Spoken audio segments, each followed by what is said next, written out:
Des départs en vacances perturbés, des familles angoissées, grève en cascade, des dizaines de vols annulés ce week-end, des centaines de bagages perdus et ça devrait être pareil le week-end prochain.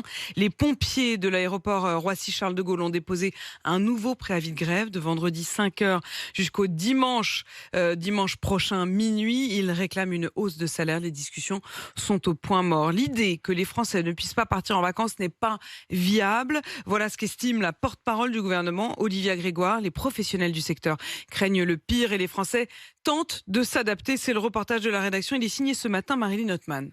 Le programme de sa semaine à Ibiza, Noah s'en réjouit depuis 6 mois. La fête, aller à la plage. On a loué déjà un bateau aussi. Alors quand elle apprend que son avion restera peut-être cloué au sol à cause des grèves, l'atterrissage est rude. C'est une catastrophe. Est-ce que c'est vrai? Il y a vraiment des grèves? On ne s'est pas pris à la dernière minute, au contraire.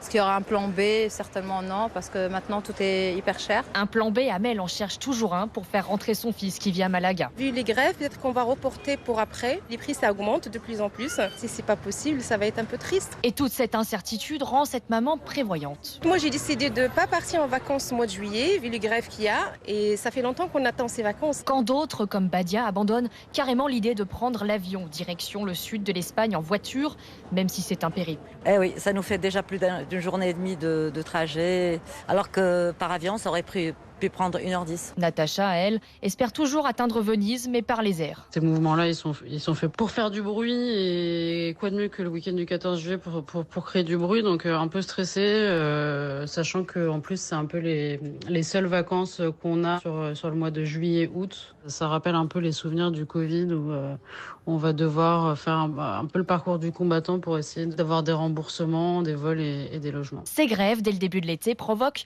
leur lot de stress à tous ces vacanciers. Et le moment est aussi mal choisi pour les agences de voyage qui se réjouissaient d'un été radieux après 2 ans de pandémie.